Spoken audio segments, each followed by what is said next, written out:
and co-founder of Grinding Gear Games, Chris Wilson. Grinding Gear Games was founded in Auckland, New Zealand in 2006, but they only recently started working on Path of Exile in 2010. Specifically, Chris graduated from the University of Auckland in 2004 after studying computer science and commerce. He also earned first-class honors in computer science. His initial work in software security afforded him the opportunity to co-found and invest in Grinding Gear Games. Chris, welcome. Hi. How are you? I'm doing well, thanks. That was Great. That was a freaky ass bio, Bob. Like, I'm not even kidding right now. Like, you just told the dude's life story. Yeah, stalker mode. Total stalker mode, Bob. I did my research. Okay, all right. There was actually one thing that was wrong, though. We actually started work on this project in 2006 when we founded the company, so we're 5 years in now. Really? Wow. Okay. My mistake. It's okay. All right. Should we dive right in then? Yeah, let's go for it. Okay. Path of Exile was clearly inspired by Blizzard's Diablo, but it definitely seems like it wants to establish its own identity. What was your vision when you started making Path of Exile?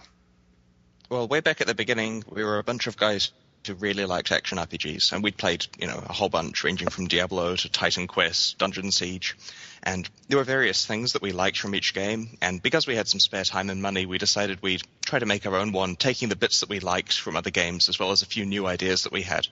So our vision was basically to make the game that we would want to play as gamers for gamers. Excellent, excellent. So what are you most proud of in creating Path of Exile? I mean, you've got like this kind of dark fantasy world, you got a loot system in it. It definitely is pulling, like you said, from a lot of different genres, but what are you most proud of? Like, what makes this game, what helps this game to stand out?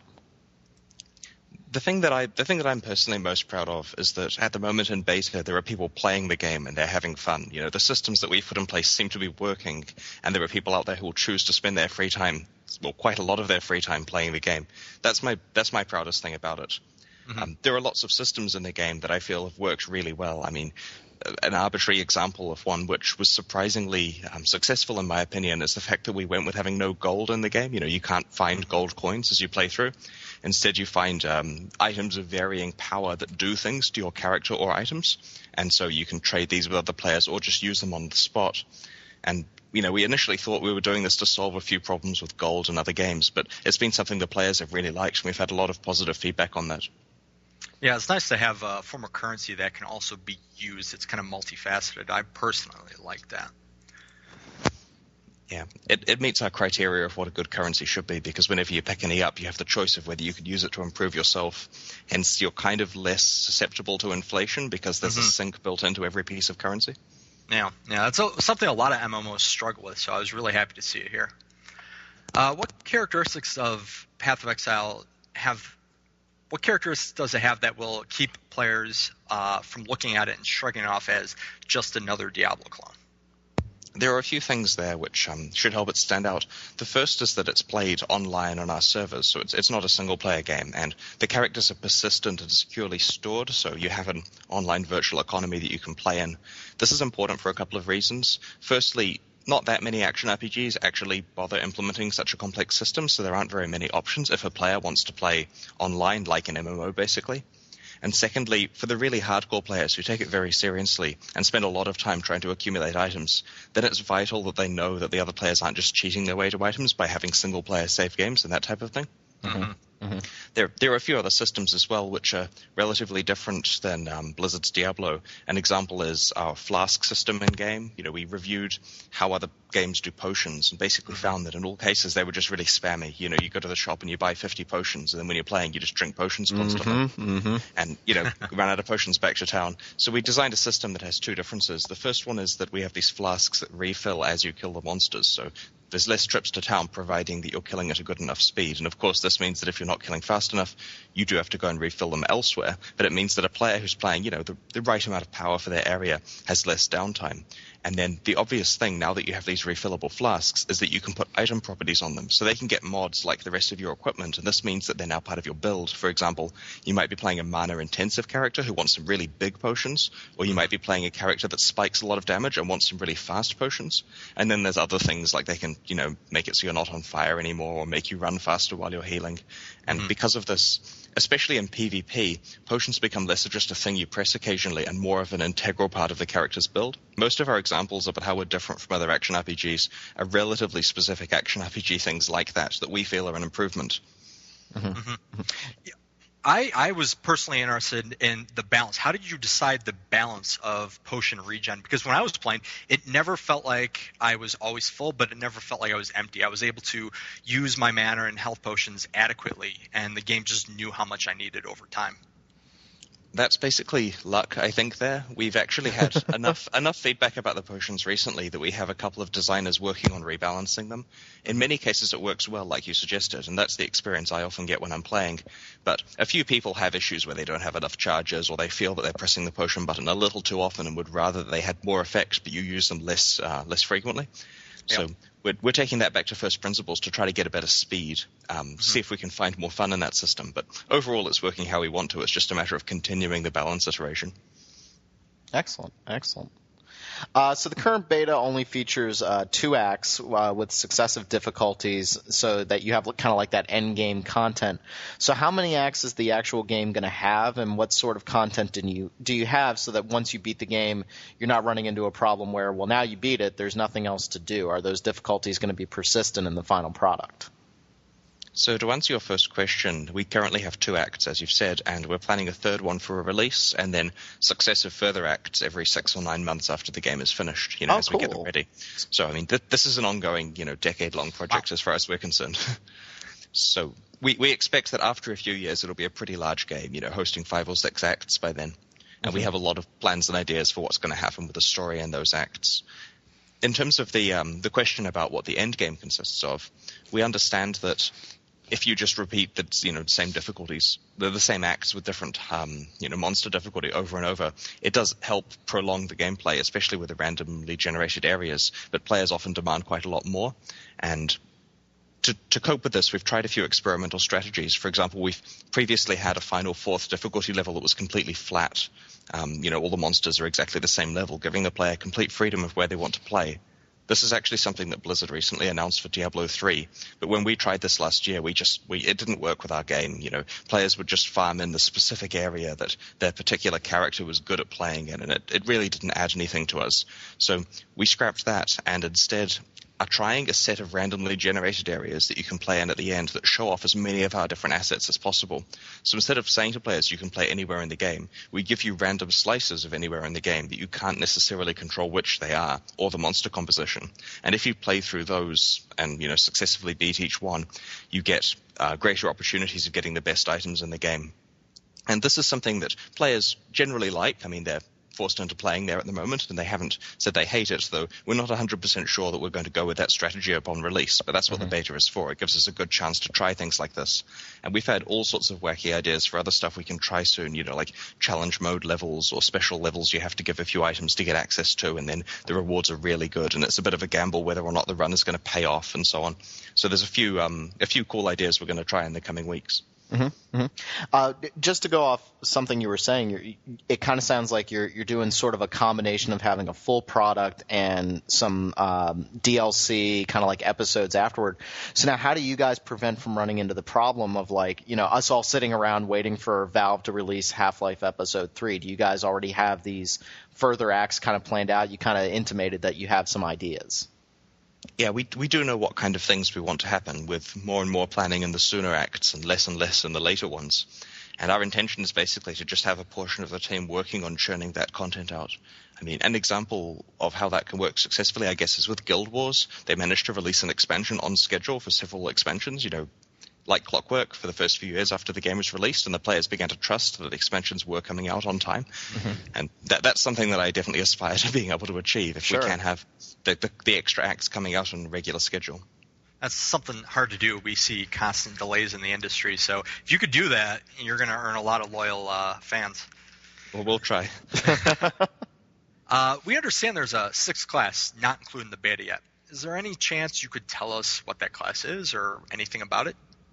So we haven't announced the 6th class yet, but his passive skills are all present in the passive skill tree along with the other classes. And although that one is less refined than the other ones are, because people aren't actually playing it except internally in our office, it's relatively easy to see by looking at those passive skills that the character likes to use daggers or claws, for example, and favors fast attacking as well as a slight emphasis on spells.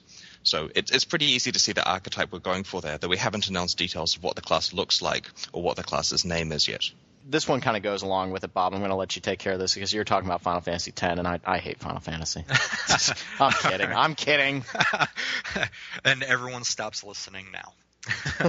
The passive point system seems quite similar to Final Fantasy X's Sphere Grid, and the socket abilities resembles Final Fantasy VII's Materia system. Did these serve as inspirations for your take on these mechanics, and what other characteristics of Path of Exile were inspired by other games? I'm a big fan of Final Fantasy VII, and I loved the Materia system when we played through it, as did several of our other developers. Yep. And it's interesting because discussion, how are we going to handle our skills, initially had itemized skills that weren't on gems. It wasn't at all like the Materia system. And we were discussing the pros and cons of this, and eventually ideas were suggested that were relatively similar to that. And we realized, well, look, there are lots of interesting things that game does that have never been done before in an action RPG setting, like the ability to link skills together so that if you're, attacked, it could counter with one of the skills and various other things. And we saw there was a lot of design space there that other games hadn't taken advantage of. And so that was a conscious inspiration. I've never actually played Final Fantasy X, so my work on designing the passive tree, it was pointed out to me afterwards, Chris, this is an awful lot like the Sphere Grid from Final Fantasy X. And that prompted me to look into that, and, it looks like a neat system. Ours is a little different, as far as I understand it. In their one, you have a place on the grid where you currently are, whereas in ours, you can put a point on any peripheral node at the extent of your reach. So there's a slight difference there, but... Yep. In terms of what other inspirations there were, a strong one is that the server architecture they used in Guild Wars, the way you have a set of towns that you meet many players and then you would venture off into the wilderness with just a small party, that was something that we really liked from that game and made sure to have the same capabilities in Path of Exile, except we tried to improve it by throwing in random area generation, as well as the ability to reform parties and re-enter areas once you've been kicked out of them for whatever reason. So with our few improvements there, we're quite happy with that as a system. Other than that, we were inspired by a smorgasbord of different features from various action RPGs. There should be little inspirations in there from many, many different action RPGs we've played over the years. Cool. Yeah, I was really happy to see the randomly generated dungeons. That's something a lot of action RPG people or people who like roguelikes love, is the randomly generated stuff. So that was a great direction to take them, I think, personally. Thanks. So now, based on Bob's time with the preview build, he was telling us about the spells and abilities. Has that all been pretty much set in stone, or are you guys planning on adding things, taking away things as the balance of the game continues to go forward? We've still got quite a lot of spells and abilities to add. I think at the moment we're up to 45 unique abilities in the game, and that includes quite a lot of things like curses, where there is, say, 7 of them that are basically the same ability, just with a different graphic and a slightly different effects that it has on a player. But as far as implementation goes, you cursed someone, if you see what I mean. So after subtracting those, there's probably only 40 unique abilities so far, and our plan is to launch with 100, so there's still quite a lot that are in a partially developed stage, and we're trying to patch those in as they become ready. There's some quite interesting ones on the drawing board that we'll try to get in there before Christmas, but otherwise, after a small Christmas break for our workers, it's likely we'll have a few dozen more ready, the ones that are partially finished at the moment at least. Mm-hmm. The current beta offers sparse lore and an atmosphere of small clusters of people just barely getting by. What can we expect in terms of a storyline once the game is released? You're correct about the atmosphere of small clusters of people barely getting by. This is a very hostile continent that these people have been exiled to, and it's not a situation where you stroll up to a village and the natives are completely happy to shower you with gifts for going and doing a bunch of fetch quests for them. We're trying to in some ways minimize the silliness of the quest system. People are wanting you to do relatively important things for them, and although the lore is somewhat sparse at the moment, we have quite a lot of writing and different content. We're working on voice acting, for example, which isn't properly represented in the beta, so we are hoping on making it more apparent. We've got a somewhat show rather than tell philosophy towards this stuff. For example, if we can bake in a lot of the description into the scene that you're playing through, rather than make you read a wall of text about it, then we'll try to do so.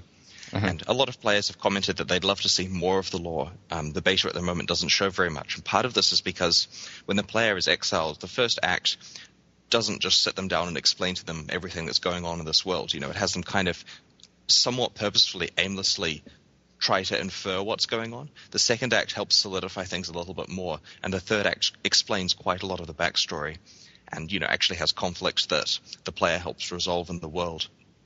So it's on purpose trying to make the player have to guess at what's going on towards the beginning of the game, but we have a ton of writing that'll hopefully help make it clearer for those people who love talking to NPCs and hearing a lot of what they have to say. Mm-hmm. Cool. So now PvP is obviously a huge part of these kind of dungeon crawl, Diablo type games. But some people really don't like to play that sort of aspect, or they don't like to play cooperatively with other people. Do you think that Path of Exile is going to be the type of game that you can enjoy single player, or is this something where you get the most out of it by playing it as a multiplayer experience? So we've designed the entire game that you could play it without having to interact with any other players, and you can do this by just, turning off the chat channel, ignoring the people in town, and playing by yourself in your own private areas. And a lot of people do this. I mean, when I sit down to play it casually in the evening, I generally play by myself, mostly because it's just the way I've played action RPGs in the past, compared with some people in our office who will always try to get a maximum party size of as large as they can, to play with a whole bunch of strangers to enjoy it that way. So we've even designed a lot of the endgame content so that you don't need to party up. The goal is that a player should be able to get any reward that they could get in a party by themselves. It's just that it may be a little more difficult because they're more specialized. There may be situations where it's beneficial to play with another player so that you can get some, say, tanking when you're doing a lot of damage. But a well-designed character should be able to deal with it all solo. And of course, it gets a little bit harder if you're playing with a party on purpose so that we can afford to give them better rewards. Mm-hmm.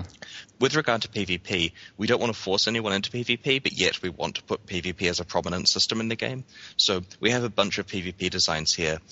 For example, we have planned arenas and tournaments, so if a player is a competitive PvP guy, they can just play in those all day long and accumulate rating and rewards. And then we have some certain game modes that you can optionally play in, which allow you to invade other people's instances and kill them and take their items. And that's a very, very hardcore form of PvP. We'd only expect a few % of the players to enjoy it, but for those players that do, that game mode is available optionally if they'd like to play there. And that design of that game mode is a little bit reminiscent of Darkfall Online and other games where you can take people's stuff when you grief them. We've had a lot of players, especially from Europe, very excited about that mode. And I have to stress it won't be forced upon the other players who aren't interested.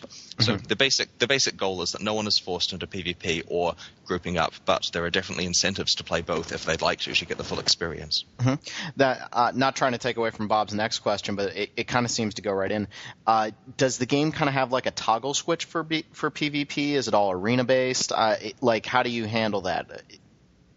At this stage, there's no toggle switch. Basically, in the current beta as it stands, when you're playing, the only time that you encounter PvP is on some quest in Act 2, where if you're playing with your friends and they choose a different option than you do in a certain quest, to save someone or to fight them, then you get to fight your friends alongside that person, which is kind of it's like the end of Streets of Rage. That's great. So we threw that in. It's a way of testing PvP without actually saying to players, we now expect you to play PvP competitively. So people have been doing a little bit of PvP there, but without the expectation that they have to take it super seriously. In terms of your actual question about other PvP, basically players will be able to get into PvP situations because of choices they've made with either game modes that they've played in or things like entering a tournament. So when you're playing through the game world, normally you won't have to worry about people busting into your instance and killing you. As for world PvP in the normal game mode, whether two players can consensually go hostile on each other, I'm not certain yet. We could do that. It would just be a matter of making sure that it works okay within the framework of other stuff we've set up. Mm-hmm, mm-hmm. Interesting. Okay. We understand that Path of Exile is and will always be free, with the exception of purchasable aesthetics. Could you tell us more about these purchasables and if there are any other ways for people to spend money on the game? So we decided we'd make Path of Exile free way back in 2006 when we started work on the project. And at this stage, there were some free Asian games, but it just wasn't something that was done in the West. And our killer business plan is we'd come in and be the first free-to-play game, and we'd just sweep all the money and it would be great.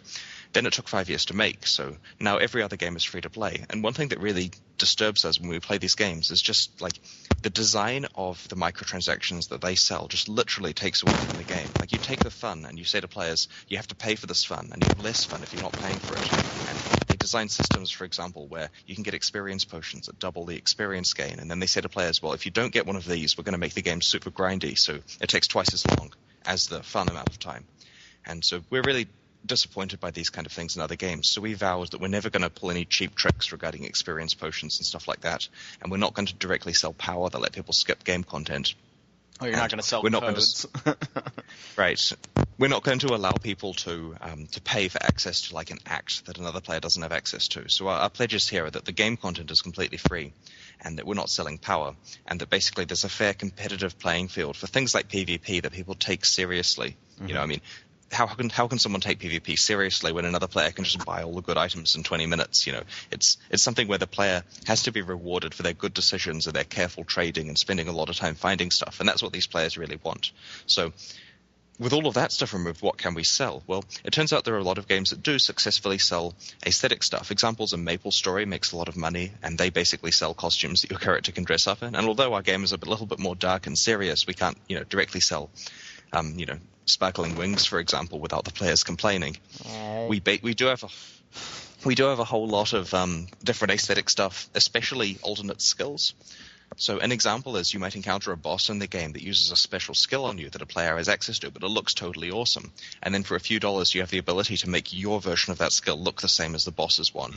Or perhaps we'd sell an additional victory animation. So after you finish a PvP fight, you can like head stomp the other guy. Or we could sell a purely cosmetic pet like a crow that flies around after you and pecks out the eyes of the guys that you've killed. Relatively dark thematic stuff that no serious player would be too embarrassed to having tagged on their character. And there's quite a lot of neat ideas we have there for things that should be appealing to this type of player that allow them to donate to the company while not getting any direct gameplay advantage. Yeah. You can go so far as like swords made out of crystal or various other designs that are more cool than the existing ones. Mm-hmm. That sounds pretty awesome. Yeah, and that definitely helps to distinguish you guys. I know that the community right now, some members of the community are up in arms over Diablo 3's auction house, and I think that helps you guys to create an audience for yourselves. If people are that upset with the auction house in Diablo 3, then hey, this Path of Exile doesn't have this system. It's purely aesthetic, and so that helps you guys to get a different audience. That's actually pretty smart on your part. Yeah, thanks. How do you? Sorry, go on. No, go on. I was going to say it's partly because we are gamers ourselves, and if we were playing this game and, content or power was sold, we would be sorely disappointed and probably turned off, and we'd just go spend our time playing something else. Mm-hmm. So that's why we'd rather have the monetization system that we'd want to play. And as a company, we understand that if you sell less stuff, you'll probably make less money, but we'd rather make less money from a much larger group of players, and we feel that's a low variance, less risky play to do it. I mean, our life savings are on the line here, so we'd rather aim for something that involves more players than try to extract more money from a much smaller group.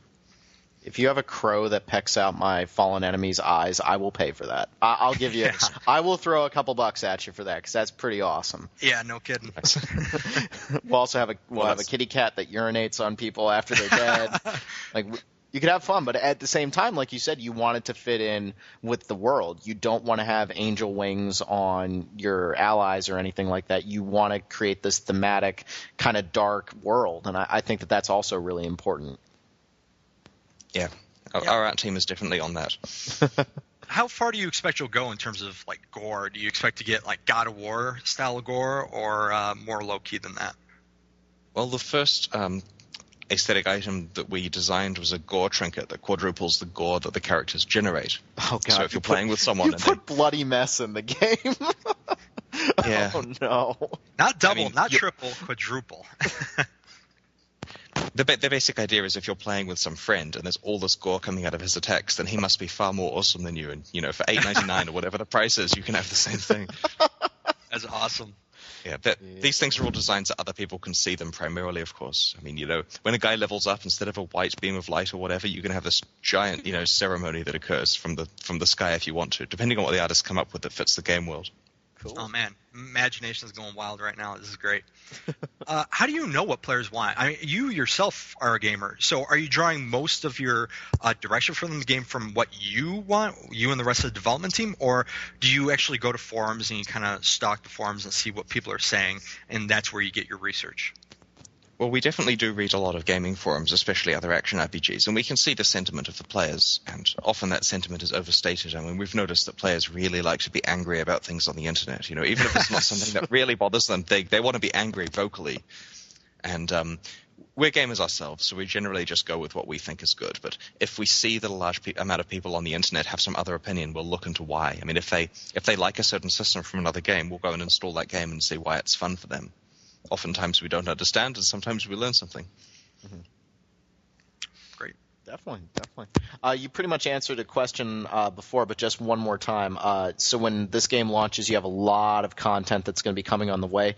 Do you guys kind of have a time frame for that, like how quickly you want to release stuff? I know that a lot of developers are really getting into trouble because they end up releasing the game, and then the DLC comes so late that it's almost meaningless at that point. People have had a tendency to move on. So do you guys have like a window that you're expecting to get content out to players?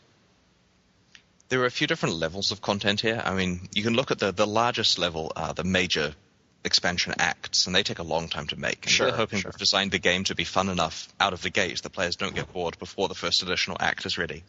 So, you know, we're basically going to it's not like we release the game and then do nothing until the next act is available. We'll still be patching it. I mean, we can patch every 2 days pretty much if we need to get balance stuff right.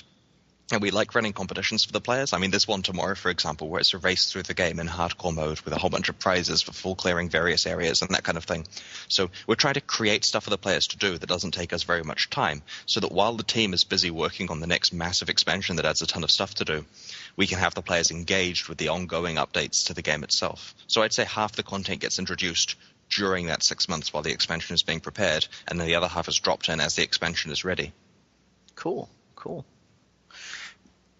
Bring us home, Bob. All right. Grind Gear Games is a relatively new company. Yeah, 5 years, but this is your first big project. Do you have plans for future projects, or is all your energy being spent on Path of Exile right now? We've literally only thought about Path of Exile. I mean, once this game is released, that's only the first step. You know, that's okay, we've got the game done now for the actual ongoing support and making it awesome. And we understand that because we're a small company with a relatively small budget, our game is going to be smaller than some of our competitors on the very first day of release. But our intention is that after 5 years, it's bigger than all of the competitors. And by then, we hope to be just the biggest and best action RPG out there. And we're going to just treat it as such. I mean, I personally have no plans to start any other gaming projects until Path of Exile is very, very successful. Cool. Great. Cool. Wow. Chris, I like to ask people when they come onto the show, just because our listeners, and I know I'm always interested to hear what developers are playing, where they're drawing inspiration from, and we've already tapped on that a little bit. But what games are you playing right now? What games are you really looking forward to? Just to give us, some insight into what a developer is thinking. At the moment, I'm actually playing a lot of Path of Exile, and I mean that it's actually a lot of fun now. I mean, for the answer a year ago would be, I'm playing some Minecraft and, looking forward to trying out the Diablo 3 beta when it's available and so on. But I've played the Diablo 3 beta now, and, I've seen that. I've played enough Minecraft last year. Path of Exile, for me, is a good game to play for a couple of reasons. For starters, it's the game that I wanted to play, so I made it. And secondly, it's very easy to justify playing it when it also doubles as work. I mean, it lets me chat to the community. It lets me see how the game actually plays from a player's point of view. And I always learn something that needs to be changed every time I do play it. But thankfully, it's at a stage now where, we've got a beta realm that's relatively fresh, and I can play my character and accumulate items and just basically enjoy it for a game that it is. It's probably not the answer you wanted to hear, because you wanted to hear what other games I'm looking forward to. You were being honest, but it's actually kind of special to me because, we made this project because we wanted there to be a game like this, and now it's finally in the state where it's fun to play for what it is without me having to overlook things that aren't done yet. Mm-hmm. So that's basically where my time is going, and I've pledged that I'll spend a couple of days playing some Skyrim over Christmas because everyone else in the office is obsessed with it, and it looks quite good. I like that you kind of adhere to that writer's mantra where if you write something and you're bored by it, chances are everyone else is going to be bored by it. So the fact that you can play your game so much and you still find it entertaining probably means other people are going to like it too. And I know I personally did. I can't wait for the finished project. Thanks very much. Yeah, now I'm sitting here going, I have to steal Bob's beta key. I'm really pissed off because I said on the website a while back, I was like, are we going to get beta keys for this? I'm kind of interested. Bob's the one who gets one. I'm just like, God, now I got to kill Bob and take the damn beta key. I'm sure I can get you some keys. I'm not trying to, that would be very nice. But no, I'm really interested in playing it. Chris, thank you so much for coming on the podcast. If you want to talk closer to the game's release, you definitely know where to hit us up. And, thanks again for coming on and talking about your game. Not a problem. I had a great time. Thank you very much, guys. All right. Thank you very much, sir.